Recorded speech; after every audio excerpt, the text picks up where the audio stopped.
We're good to go. Great, thank you for that. Well, thank you for everybody for joining the first community steering team meeting. I think since this is our first meeting, a good thing to do would be to have some introductions, because I doubt everybody here knows everybody else. So why don't we do that, and then there's an agenda we can jump into. So as a starting point, hi everybody, I'm David Boswell. I'm the Director of Community at ON Lab. I've been here for about 5 months now. And I'm really excited to be talking to everybody here who's really interested in talking about what we can do to strengthen the ONOS community. So thank you for joining. Thank you. Anybody else want to introduce? Sure, I'll go ahead. My name is Patricia Dugan. I am founder of It's the Community. I specialize in marketing and community building strategy. I'm lucky enough to know these folks and good friends with Mr. Bill Snow, VP of Engineering for ON Lab, and that's all I got. Happy to be here. Thank you. Hi, I'm Domenico Siracusa. I'm from CreaNet. I'm a senior researcher, and I'm currently working on different projects in Europe that are funded by the European Commission, but also some commercial projects. And I'm really happy to be in this community because I think we could enhance how ONOS is perceived and how it is used here in Europe. And I would like to give my contribution in this. I guess that's all.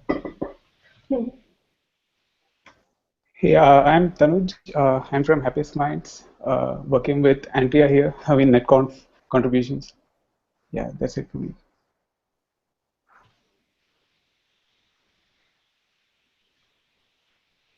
Hey, Bill, you're muted if you're speaking. Speaking. I guess I'll go if no one else is going. Sounds good. My name is Greg Whalen. I'm based out of Boston, actually north of Boston. Yeah, I got my interest. We talked to David. I've been involved in service provider from the vendor side for about 20 years. Early on in broadband, like way early, when the transport was actually ATM over MPEG. You can go back, it actually was. So I've been working large companies, small companies, more on the vendor side, primarily in the access space, but I also do the end-to-end network. And so I've been focusing on the access more recently, and what I call the VAN, the Virtual Access Network, is of extreme interest to me. I think it's a game changer.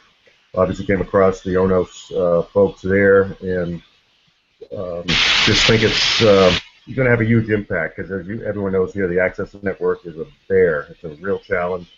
The data. I always make fun of the data center guys because they have nice raised floors and hot and cold aisles and all that pretty stuff. Where you don't find that in the access network. You got to worry about backhoe fate. You got to worry about squirrel chews and all that stuff. So it's just a fascinating industry, and I hope to help any way I can.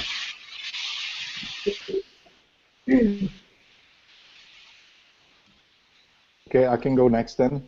My name is Thomas. I'm one of the architects for ONOS and a developer for the ONOS code base. Am I back online, Thomas? Yes, you are. You're back online. We can hear you loud and clear. Okay, good. Yeah, something went wrong with Chrome, so I had to switch over to Firefox. It happens, yeah. Yeah. So, Bill Snow, VP of Engineering at ON Lab.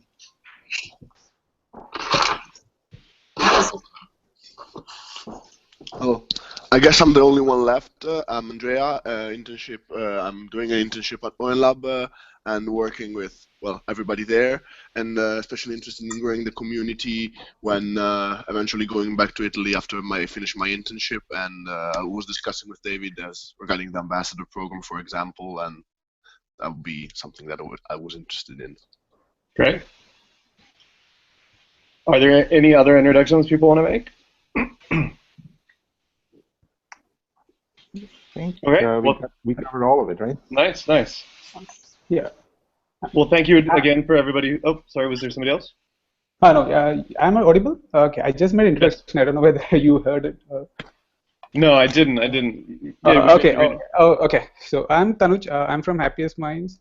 So I'm working with NetConf contributions, and I know Andrea. So I've been writing a lot. So. Great. Thank you. So this is the first time we've met, and so again, the format of this meeting can evolve and change to meet the needs of the group. But my initial thought was to have it not be really based on presentations, but have it be more based on discussions. So I put a few discussion topics on the wiki. If people want to follow along, I will drop the link here in the chat. And I think this should be an open forum. Although I started with a few ideas, if there are other ideas or other topics you want, please feel free to bring those to them, either to the meeting or in advance, add them to the wiki, and we can, use that as an agenda going forward.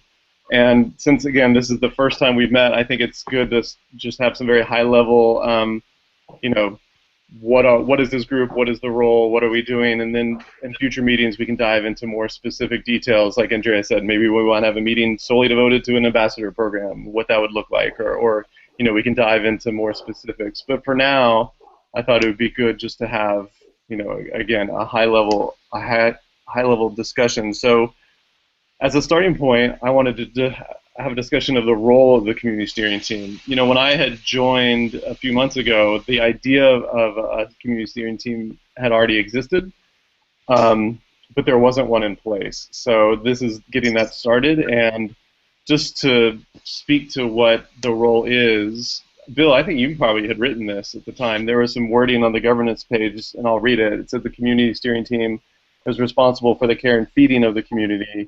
This team will be responsible to make sure the community has what it needs to function effectively, and that may include proactively checking in with members to see what can be improved, starting projects to improve the community, providing a structured way to handle conflict in the community, making sure communication tools work well for the community, and owning the on-ramp process for the community.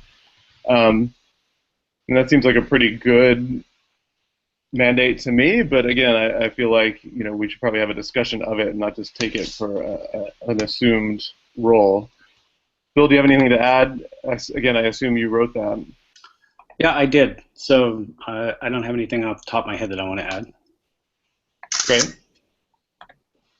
Then we'll just open it up. Does that feel accurate to people? Is there anything that you would want to add? Does it feel like it's missing a key important part of what you would like to cover here, or does it seem pretty comprehensive?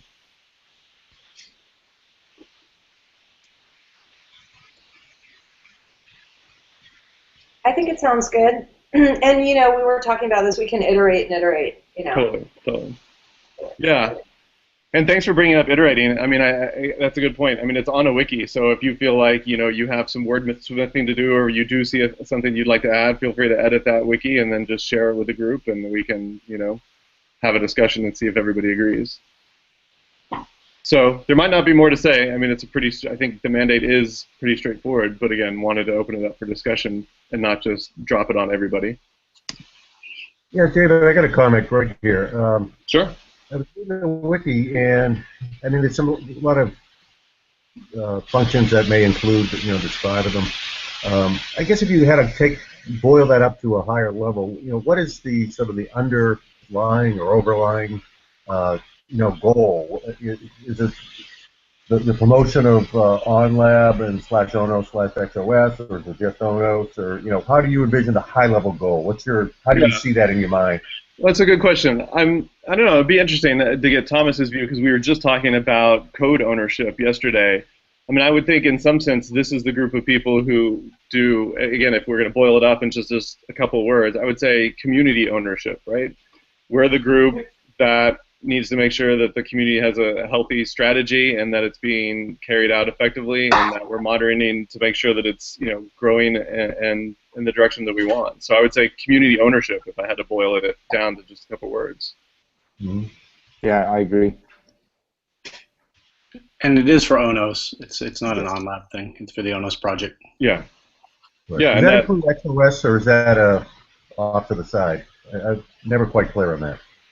So XOS will, as you'll hear at ONS, we're going to announce that Cord is going to become its separate open source project. So it'll end up having its own community, and XOS will be a part of that. I'm sorry, say that again. So Cord, it's going to go with where? Greg, I'll tell you this with the stipulation that you aren't going to publish it.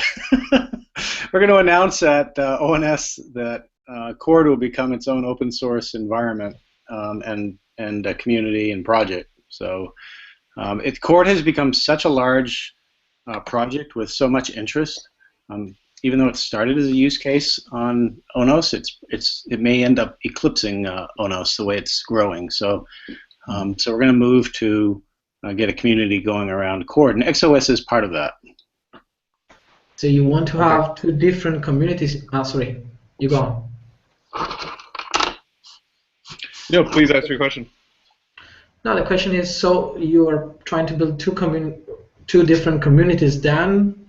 So if this is like the community for ONOS, there will be another community for Chord or the other part, let's say?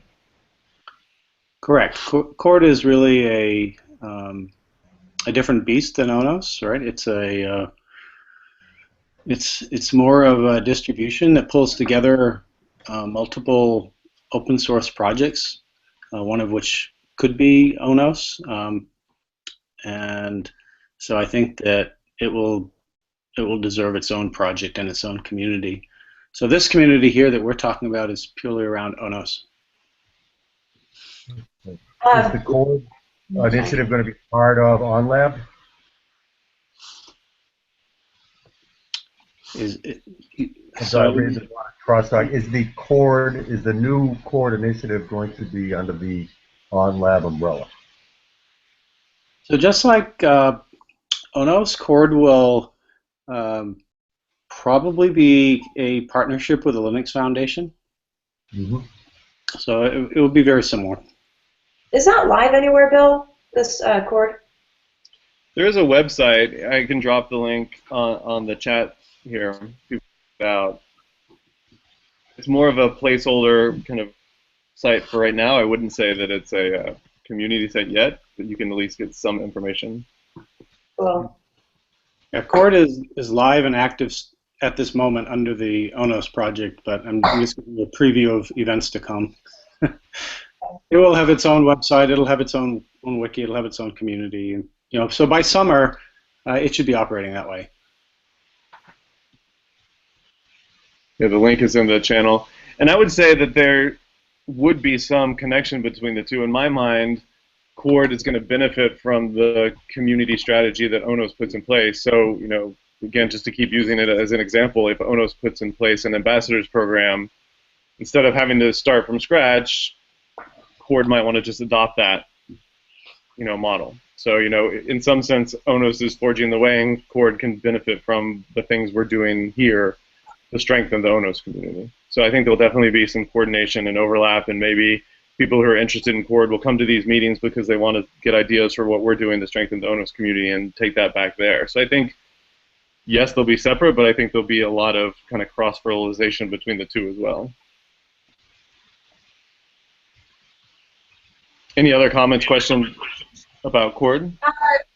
No, not about Chord. I was just kind of randomly wondering if anyone is going to the Collaboration Summit. Because we don't have events really, but you guys mentioned ONS, and I am intending to go there. I was just wondering because that's going to be a great place to talk about what's going on.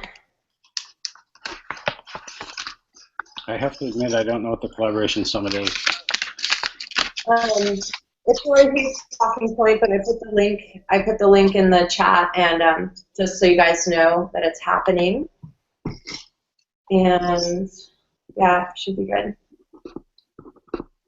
Yeah, that hadn't been my radar either, but I think this brings up a good point. If there are upcoming events where we'll all be at, or many of us will be at, that might be a good opportunity to piggyback and get together in person as well. So thanks for flagging that. Thank you. So if there aren't any other questions about Chord, which actually was a topic on here, there was a question on here, is this group specific only to ONOS, or is it about anything that the ONLab organization is doing with community? I think we've answered that question. It is ONOS specific, so that's good. We covered that topic. Again, there were two other topics that are, again, very high level, and we can go through those quickly, but I did want to share what I'm calling the Community First Principles document. Again, I think there's something I put in place based on my experience with other open source communities, and for me, it's just a basically a guidepost about any strategy we have. Are the solutions we're putting in place going to be successful? And I always go back to these first principles and think, this is what I know has been successful in building open source communities before. Anything we put in place should have these pieces in it. So this is more just me wanting to share this document so we all have it. And again, as Patricia said earlier, this is something we can iterate on. If you have good ideas or best practices from your experience with community in the past, we can build this and have it be a living document, and it might be useful to refer back to as we put plans in place. And again, there might not be a lot of discussion, but I wanted to throw it out there and not just have it be kind of an assumed thing that I just did and signed off on. So I've dropped the link in the chat channel, and just to go through it very quickly, my experience, there's 6 types of activities that go into making a healthy community. One is providing clear communications. One is providing contribution pathways. Another is having community metrics. Another is having learning opportunities for people who come in and want to learn how to get involved, and not making the onus entirely on them to figure it all out, and give them learning opportunities. Another is recognize efforts when people do step up and do things. And lastly, provide a friendly environment for people. So again, very high level, very foundational. I would suggest, if we all agree with those 6 founding kind of first principles, that any strategy we put in place, the tactics of that strategy just map to these first principles. For instance, I wouldn't want to put something in place that provided an unfriendly environment for people. So I think it's very good just to be explicit that having a friendly environment is something we as a group care about. So again, might not be much of a discussion, but I wanted to throw it out there. Any comments, suggestions, ideas about that? It's funny. It sounds so simple, like, oh, of course, a friendly environment.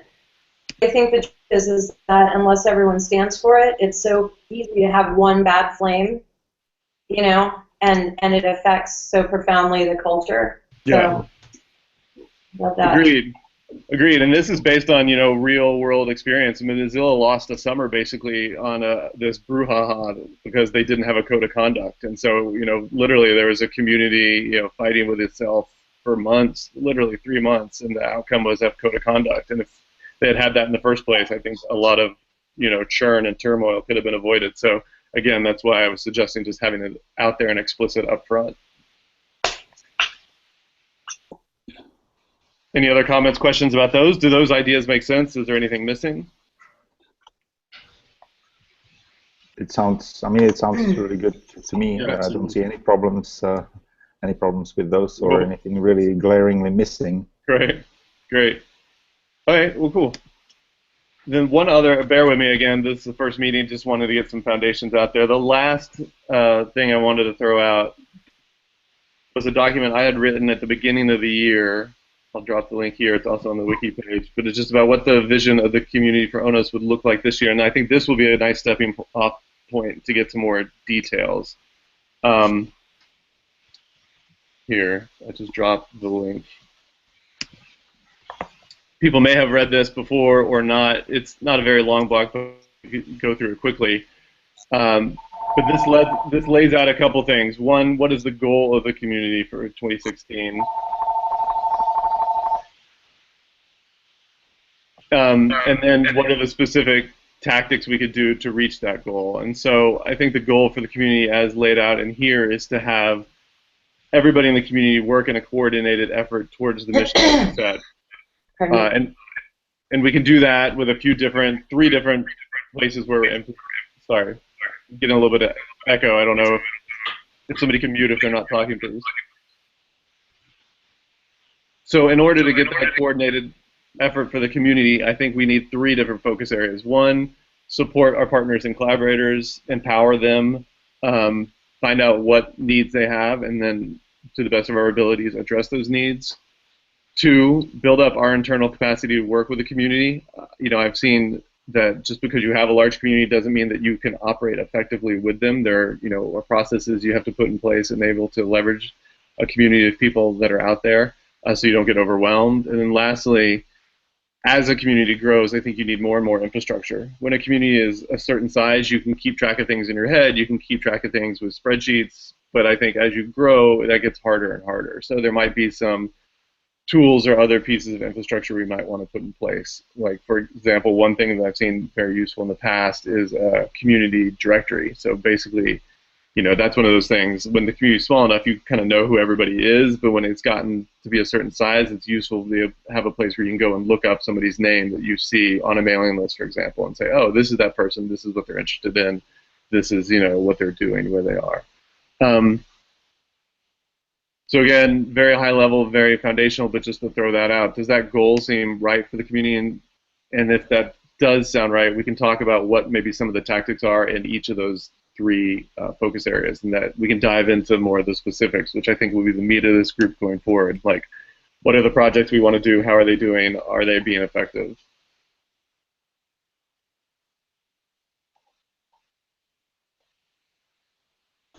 I think that I'm not sure that should be here or elsewhere.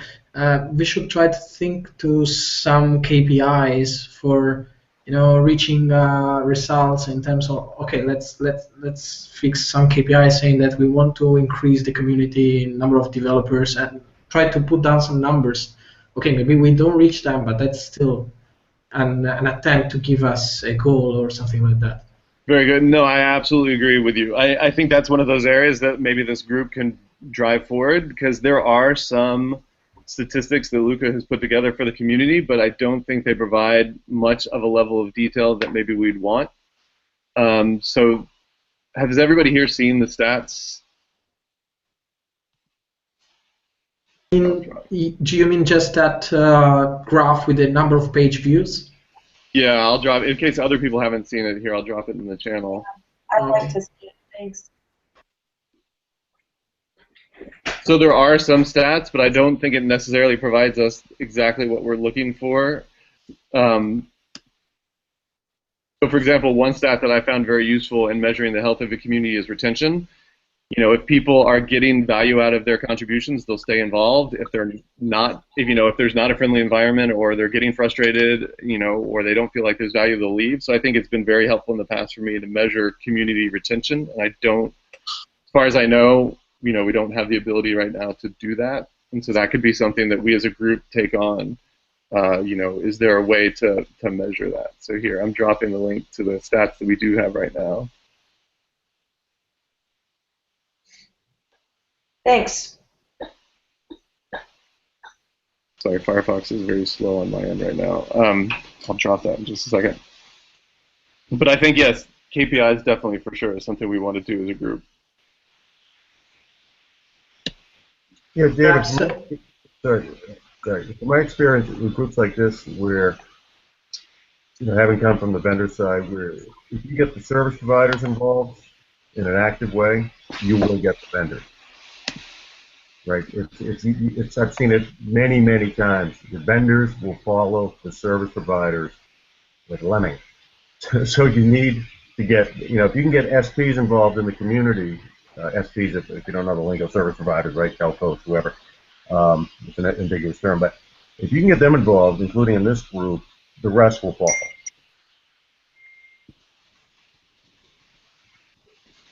Well, I think that's good feedback, and I think. Sorry, go ahead, Patricia. I was just saying, word up. I was saying that's good to know. And I agree. That's one of the stats. I think that's a good point, Greg. I mean, one of the stats that I look at now to see if the community is healthy or not are, you know, our organizations wanting to join, and we have a pretty steady stream of people who are joining up, you know, as collaborators. I think that's a very good indication. But I think speaking to the retention idea, it's going to be very interesting to me to see, are those people, are the people in organizations who show up and are interested, do they get value, you know, 6 months from now, are all the people who'd signed up, you know, over the last few months still involved, you know, and I would like to be able to measure that and see. And if, you know, if people are dropping out, I think that's indicative that there might be some problems for us to address. Yep, I agree. So I like the.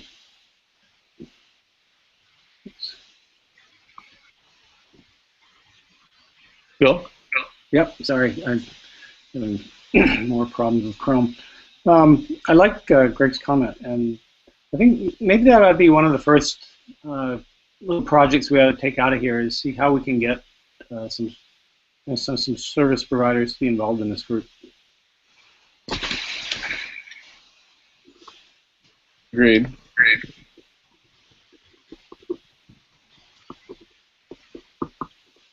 I mean, But one thing I found that was quite interesting was when Verizon joined an AT&T-led initiative where historically AT&T did something. If AT&T chose the color red, Verizon would choose the color blue.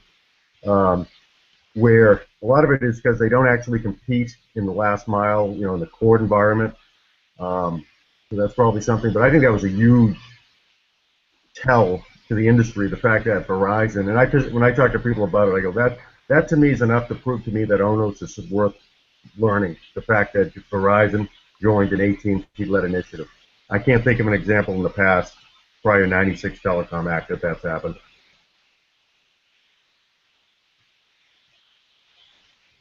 And that's not a trivial thing, in my opinion.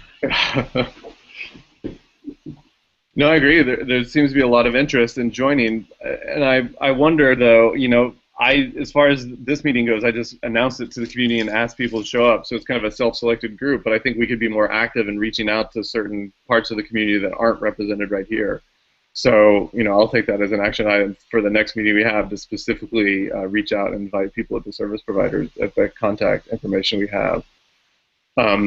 And I think that would be a good goal for this group as well. I think any group that wants to speak on behalf of the community should reflect that community. So again, if it feels like parts of the community are not here, I think we should be proactive and invite them in. And if they choose not to, that would be, again, a sign that maybe there's not value in this for them and we need to address that somehow. May I make a naive question about this? So sure.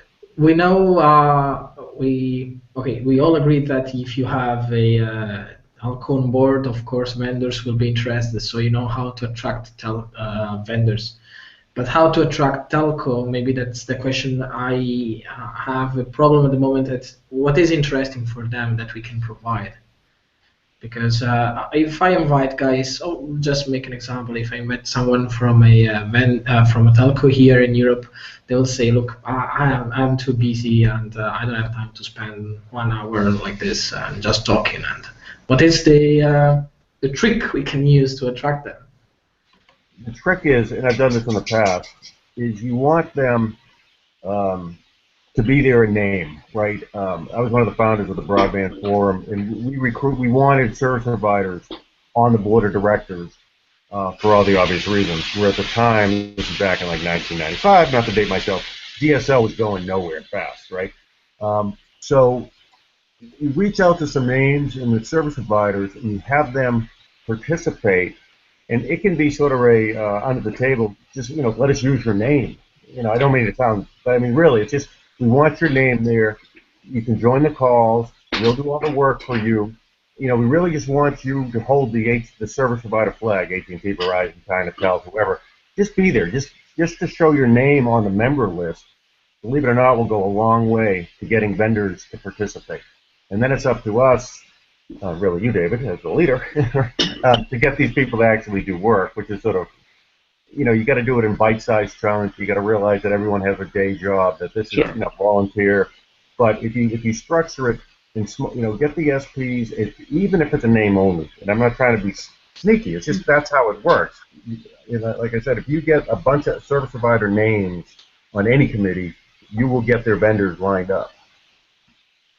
So, and again, so we recruit them. You don't have to tell them, hey, we're recruiting you to do a lot of work. No, we're recruiting you to join a call once a month.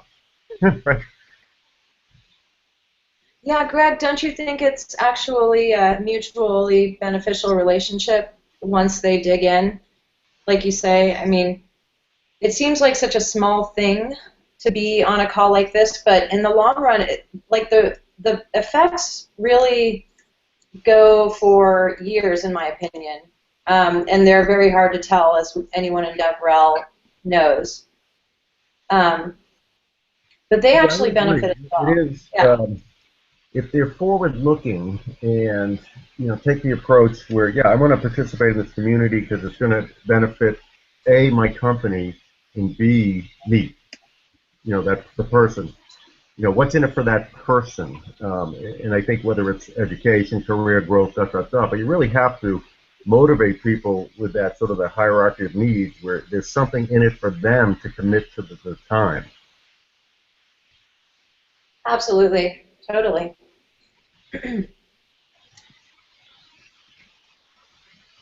So I think what we should do is try to figure out, if we were going to call up someone, and you guys have the member list from the service providers that, what's the right term, the adopters, or they formally join OnLab. So you have the contacts, and just, ask, we'd love you to participate in a monthly call to talk about the community. We're going to grow the community. It's going to help you out, more developers, better source code, more service innovation, more velocity, all those buzzwords you're looking for. And the more people, the merrier. That's the beauty of open source, right? The more people you get, the better. So by joining us and helping the community group by your participation, we will help build that worldwide developer community that you are looking for. Do you think people like to identify with, thought leadership, Greg? I hope so, because that's what I do. Yeah. No, I worked at Cisco. I was one of their leaders, and so I was like their thought leader for service provider stuff. And so I think a lot of companies, smaller ones in the middle tier on down, don't have the resources to invest in a thought leadership program. It has been more in the big boys because of the time and money, and that's what I've been doing lately. I've been working with small companies to help them sort of establish that thought leadership position in the industry. And when you're small, you have I always say you have a single bullet to ride. That bullet better be nice and shiny. So I try to shine up the bullet. Awesome. So I think this covers. I think the thought leadership, that's a really good point, is OnLab, well, I don't know what the OnLab/ONOS end and start, so I'm going to pretend they don't. But there's thought leadership for the ONOS community, right? You need to articulate the value beyond the forwarding tables, right? We have to articulate the value from a big picture of what ONOS brings to the ecosystem. And I think it's a lot, quite frankly, or I wouldn't be here, right? So that needs to be articulated in, like what I always call the ultimate is a billboard, right? People don't read. If you write a 20-page white paper on the value of ONOS, no one's going to read it, with all due respect, because it's too long and everyone has ADD, right? So if you can boil the value of ONOS to 1 or 2 slides, and have the articulation behind that, and that's how I would, so ONOS has to stand up and do thought leadership on its own, and then trickle through to, AT&T is one of the big leaders. I don't mean to pick on them, but they are, or China, whoever, and secondarily take the thought leadership of ONOS and then work with the service providers on thought leadership of the value of ONOS, of Cord. And like I said, I'm already drank a Kool-Aid, and I'm printing my own Kool-Aid now because I think it's cool. But there's a real value, but the challenge is to articulate that technical value to a business guy, because the business guys, at the end of the day, run the show. And to me, this brings up a couple of potential projects for this group. One, to your point, Greg, I think we can have, a group of people looking to see, are we articulating that value clearly?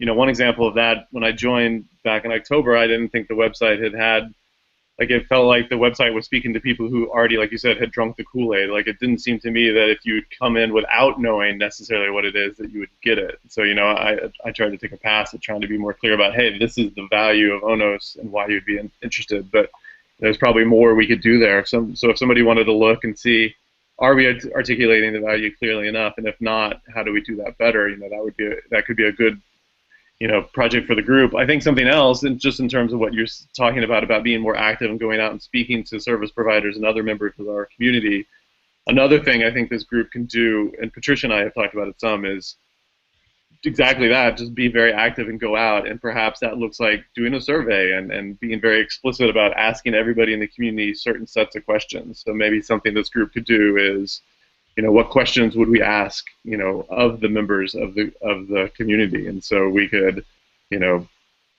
iterate on a Google Doc about, you know, what questions we'd want to ask and get that polished, and then go out there and collect that information. And then we as a group, I think that'd be very interesting information for us to digest and take actions based on. You know, if we ask questions like, what barriers are you facing when trying to contribute to, you know, ONOS, we will probably find some very interesting things, you know.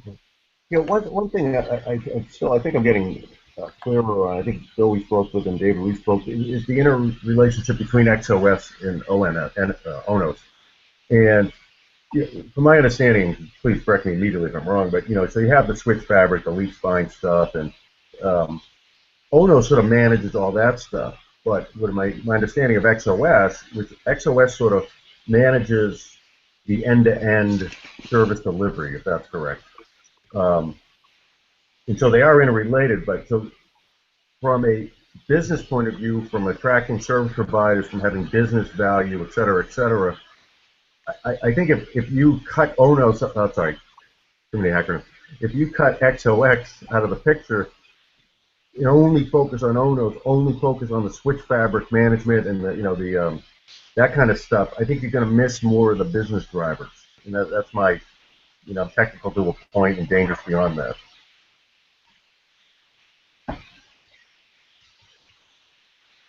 Any thoughts? I kind of hear you saying that we should have a strategy as far as the trajectory on both points, like a business development and an engineering centric. You know, again, it could be my bias, but any technology, if you look at it, just the technology, you miss, in my opinion, you miss the big picture, the thought leadership we were talking about, where a thought leadership needs to address the entire ecosystem and the entire end-to-end flow from the time a person says, I want that, or I want that service, to the time the service provider is sending a bill. If you can address that, that will resonate a lot more with the business side of a service provider than we can do so many gigs and we can set up so many flows so fast and all that. I mean, that's cool, but you know, again, if you're talking if you want to reach pure play, hardcore techie guys who can code ONOS, that's one thing. If you want to address a bigger ecosystem, you need to sort of change the language. Right. We're dabbling in marketing talk here. And there is a lot of overlap between community marketing. Again, yeah, Greg, I mean, I don't know, again, we can structure this group however we want, but if that's speaking towards, you know, having subcommittees where somebody goes off and looks at a specific topic, such as what you're talking about, and comes back to the group with a recommendation, we could certainly do that. Like, you know. It's funny you said the marketing thing, because in the groups, there's always like a technical and a marketing group. You know, like in some of these other forums I've been on the board and all that stuff, where you always had sort of two main thrusts. You had 99% of the effort in the engineering side and then 1% on marketing, right? And so I don't know, I was wondering if you meant with community, is it really that community of developers, which is fine. Oops. Sorry. Turn that off. Or are you targeting more of the, you know, the bigger community, which would be more of a marketing thing? It's really up to you. It's your show, right? I mean, are you focused on building a community of developers, or are you focusing on building an ecosystem around the bigger picture of what ONOS does to the greater community, or the ecosystem? Are they mutually exclusive? Yeah.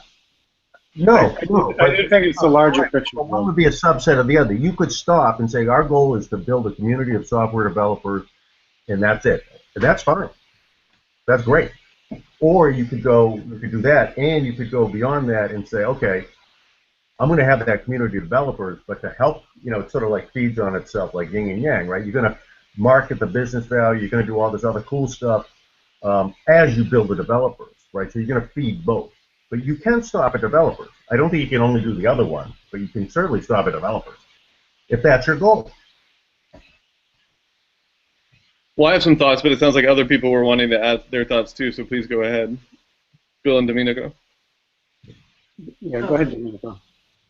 No, basically, I do agree, and I see that in my feeling, it's at least, okay, I always have this European point of view. I guess that if still something is running on the let me say, developer side, nothing is currently happening on the other side.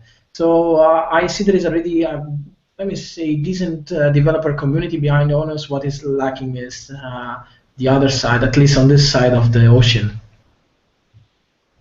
I think that's very true, because the shows that I participate in Europe are probably the most disappointing from my viewpoint, in that there's very little known about ONOS, whereas in Americas and Asia, there's actually already quite a good community started around ONOS. So we have a lot of work to do in Europe, and I think our community goal is for not just developers. I think it's definitely the larger ecosystem picture, because we're really trying to help shift not only architectures, but help shift the way that business models are formed. Exactly. One point I wanted to make also before is that the first thing that I'm not sure is correctly perceived from, for instance, telcos, is the advantage or the gain of using open systems and open source and contributing back to an open source community. This is something I don't see currently in the culture that we have, at least here. This is the first point we should try to understand how to break. Of course, one may wonder, is it in the ONOS community scope to try to break this wall? Maybe it should be one of the preliminary things we should try to address. I completely agree with Domenico. I think that Europe, regarding of the open source code and let's say scope of the open source project, is far behind the United States and Asia, and so we could try to address first thing not only what's the benefit of ONOS, but also what's the benefit of having ONOS open sourced. Yeah, basically. In the networking community, this is something, okay, of course it depends on what is your target. As far as I can see, in the networking community, this is something that, at least in Europe, is far from being reached. So maybe for if you want to split this geographically or regionally, we may have different scopes or different objectives region by region, and try to target them separately, because it is not, we are not at the same stage in every place, let's say, in every region. I think that's a very good point. If we, if the scope of this group is to come up with a, sorry, there's more echo here. I don't know if people can hear me. But if the scope, yeah, we can hear you. Okay, great. If the scope of this group is to come up with a strategy, I think Domenico is absolutely right, that it can't just be a blanket strategy, that it might look different in different regions, and how do we have that nuance where we could, have different efforts and different initiatives in Europe, for example, than Asia, because they're in a different spot. And I think that speaks to something that we might want to do a deep dive in soon about what an ambassador program would look like. Andrea alluded to it earlier, and I did too. And I think that would give us basically some of that ability to do something different in different regions. Basically, an ambassador's program is to find people in given regions, empower them to act on and speak on behalf of ONOS, and basically delegate authority to them. And I think they would be on the ground. We don't really have an on-the-ground presence in Europe right now, so to speak, or not much of one. And so if we wanted to do initiatives in Europe, who would carry them out? If we have people designated to operate on our behalf there, that would give us that ability to do something specific in that region. So it's interesting to see how the regional idea has come up in discussion. And so we should explore that further for sure. And I think it would be really, really exciting in the mid-run, to get these representatives and then hear that feedback. I think of it kind of like, scuba diving in different oceans and hear what they're seeing in different parts of the globe and bounce off that. Yeah, that is definitely interesting. Actually, we already have had an email exchange with David saying that we are actually doing it in a way that is not official, of course, but there are a lot of, we have, for instance, they made some tutorials or internal presentation for projects where we explain how it works, what it is, and showing some little demos of ONOS and what we do. And we have seen that some communities are really interested, and even some operators have asked us to do their to have a little like telcos or discussion about ONOS. So I think the interest is there. We need to cultivate that. And as I said, also on our side, we have done this previously. We will be happy to contribute also in this sense, being part of this ambassador program. That's awesome, and thank you for doing that already. And you're right, some of these activities are already happening. I think making it formal will allow us to support you better, and will provide that feedback channel. Because I personally haven't heard the feedback that you've had from those discussions. Sorry, I cannot hear you properly. There is a lot of noise on the background. Yeah, I think somebody just joined. Thank you for muting. I'll just repeat myself. Thank you for doing those activities already. I certainly, didn't mean to say none of those were happening. I think, to your point, they're happening in a more informal way right now, so thank you for doing that. I think formalizing it will give us a couple of things. One, it will allow us to support you better. There might be things that would be helpful for you that would make you more effective. And then two, I think it would allow us to hear your feedback. Like, I personally haven't heard the feedback that you've had going out and talking to people, and I would love to have that, more official channel, so we're making sure to grab that feedback when you're going out and having those conversations. Yeah, we can also report you with Matteo, which is actually which did, for instance, organized an event, I think, together with Ali in Bilbao last year for the AWSDN conference. Of course, in order to organize something, either it is a virtual stuff, or we need to also understand what are the possible venues for organizing this training, or let me say events that will help in growing the community and having more people acquainted with ONOS. So we will be happy to also to report you. That's great. I think that what Domenico just said ties in with an idea that I had right now.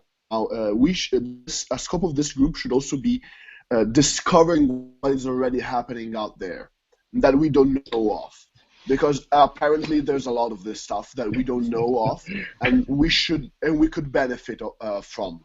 Like what is Domenico is saying, it came as a news for you, David. So everybody here could bring in what he knows that out there is happening, and we should try to find out also more. Really good point, and I'll update the wiki page to make that part of the group scope. Because you're right. I mean, that's one of the beauties of open source. It's not centralized. Nobody has to ask for permission to do a thing. If somebody's excited about ONOS, they'll go out and do it. So I think having us be explicit about trying to find out those great things that are happening is a good function for the group. And then I think when we see it, we need to recognize those people and support them. And so yes, I think thank you for that observation.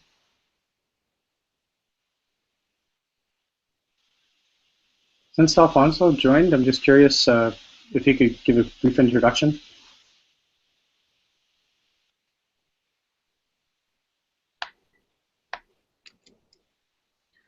Alfonso? Oh, hold a minute. Yeah, hold a minute.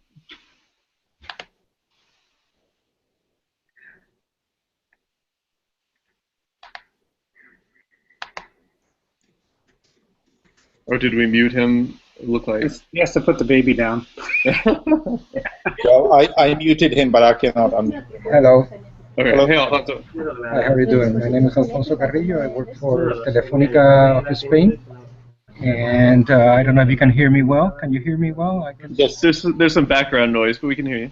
Yeah, okay. We're working on actually closely following the ONOS development, especially on the core, and trying to contribute a little bit. Ali was here in Madrid about a couple of months ago, and we were trying to develop a solution based on ONOS and core, but a little more straightforward on IPv6 and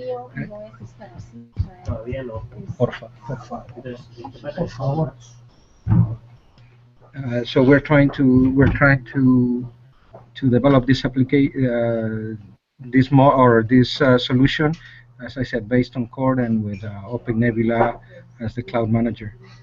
And just wanted to participate and see what we can help further on. And I talked to David a couple of times about working on documentations and things like that. Okay. Alfonso, ¿de dónde eres? Perdón? ¿De dónde eres? We're based in Madrid, Spain. Okay, cool. Thank you. You're welcome. Yeah, Alfonso, thanks for joining. And you mentioned the documentation. That's another good example of something this group can do. You know, I think you've shown up and said, hey, I want to help, but we didn't really have a clear pathway for you. Like there weren't a set of steps like, oh, we could use, you know, document help with this, this, and this. So I think, you know, unfortunately, you've hit a little bit of a dead end because we haven't supported you enough. So I think that's another good example for this group. You know, if people are wanting to get involved but aren't able to do so, we need to be able to find out why that is and then help you. So I think, you know, having a much clearer documentation contribution pathway would be helpful for people like you who have very graciously stepped up and said, yes, we would help. Let me know what I can do. So I think that's a good example that where we could do some more as a group. So thank you. Right. Plus, Alfonso works for Telefonica, which is a service provider, as we were discussing earlier. I couldn't hear you well. Can you repeat? Oh, I'm sorry. We were talking earlier about the need to get the service providers, the telcos, et cetera, involved in the community outreach and all that for a number of reasons. Because at the end of the day, you guys are the users. And at the time, I don't know everyone on the call, but we were lacking an SP representative, and boom, you show up. So okay, great. Pleasure to be and contribute as much as we can. Actually, I was late because I was making a presentation of the solution to upper management and what our vision is, and trying to put a calendar or time frame in Telefonica's mindset on when can we start really deploying a working field trial. So definitely will be more than interested of participating. Great, great. Thank you. Yeah, looking forward to having you in the future. And that's a good segue to something I wanted to discuss with the last few minutes we have about future meetings. The goal was that my initial thought was that we could meet every month. It seemed like that would be a good frequency. You know, if we feel like we need to meet more often or less often, we can iterate going forward, but that was my initial thought right now. So I will schedule a meeting for late March. And if this time works, I know that there's no perfect time zone or perfect time that works for all time zones around the world, but if this time works reasonably well for both Europe and Asia, we can stick with it. If not, I'm happy to, you know, try and see what other options we have for time zones. But if this works reasonably well, we'll stick with 8 o'clock. And then again, for the agenda, thank you for bearing with me for a very high-level agenda this time. It may have felt a little abstract, so I apologize. But going forward, I definitely want to dive into many more specifics about projects we could do. And I've been capturing notes about the project ideas that have come up this time. And again, it's an open forum, so if you have projects you want to do, like if metrics, for example, is really, you know, a passion of yours, please bring that up for a future agenda, and we'll dive into that. And that wiki page is there. There's a section for meeting ideas, so feel free to just please put thoughts there. And if there aren't any objections to meeting at this time or every month, that's what I'll do. This is just to ask explicitly, does 8 o'clock Pacific work reasonably well for everybody?